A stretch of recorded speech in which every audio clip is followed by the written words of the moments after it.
मैनपुरी में उपचुनाव हो रहा है, खतौली में उपचुनाव हो रहा है और रामपुर में उपचुनाव हो रहा है। ओम प्रकाश राजभर ने मैनपुरी में तो अपना उम्मीदवार उतारा, खतौली में तो उतारा, लेकिन रामपुर में नहीं उतारा।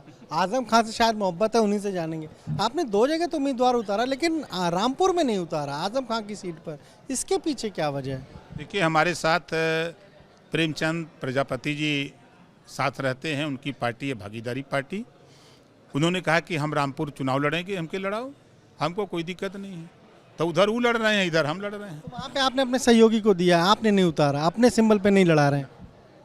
जिस तरीके से आज बीजेपी ने भी कैंडिडेट घोषित कर दिया और कल डिम्पल यादव ने नामांकन कर दिया, पर वहाँ पर शिवपाल यादव की चुप्पी क्या एक बड़ा संदेश नहीं है?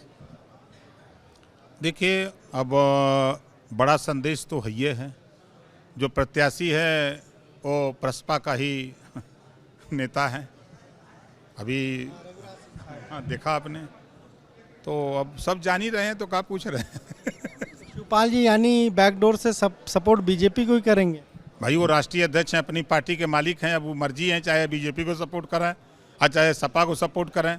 हमसे पूछ के तो करेंगे नहीं, उनके दिल की बात तो हम बता नहीं सकते।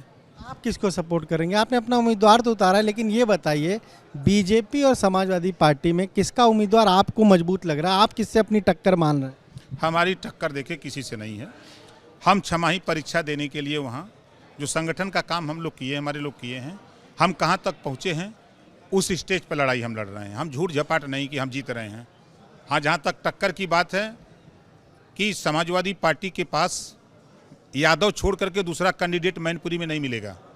किसी साके को नहीं लड़ा सकते, कश्यप को नहीं लड़ा सकते, बंजारा को नहीं लड़ा सकते, आरा करके बंसी को नहीं लड़ा सकते, पाल प्रजापति को नहीं लड़ा सकते। ये खाली वोटे देवे बदे बनल वहाँ मैनपुरी में एक भी वोट नहीं मिलेगा। देख लीजिएगा ना, चुनाव आएगा ना, जौन गढ़ रहल गढ़ई हो गया, आजमगढ़ रामपुर गढ़ रहे वो गढ़इये हो गया, वो गढ़इये हो जाए, देख लीजिएगा ना। सवाल ये है कि ऐसा तो नहीं है कि आप बीजेपी के करीब जाना चाह रहे हैं और अभी तक वहाँ से ग्रीन सिग्नल नहीं मिला, इसलिए आपने अपने दोनों उम्मीदवार उतार दिए। अब बीजेपी अभी कहे कि अरे भाई फ़ोन करेगी तो आप बैठा लेंगे क्या अपने उम्मीदवार? ऐसा कुछ नहीं है, ना हमसे उनसे बातचीत होती है, ना हमसे उनसे कोई बात है।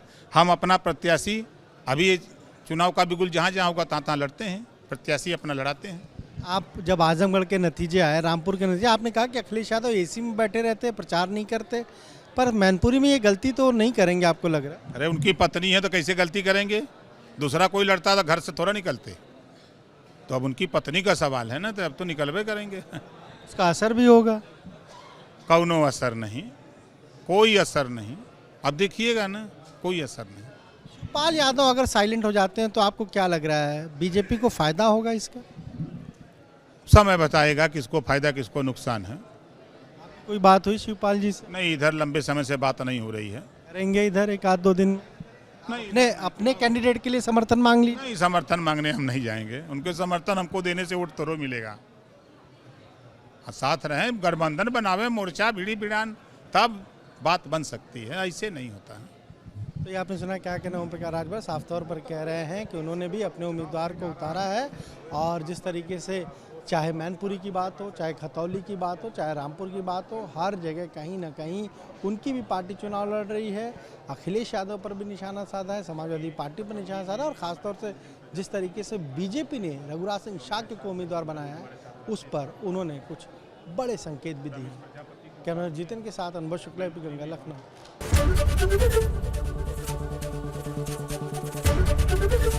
एबीपी गंगा, खबर आपकी, जुबान आपकी।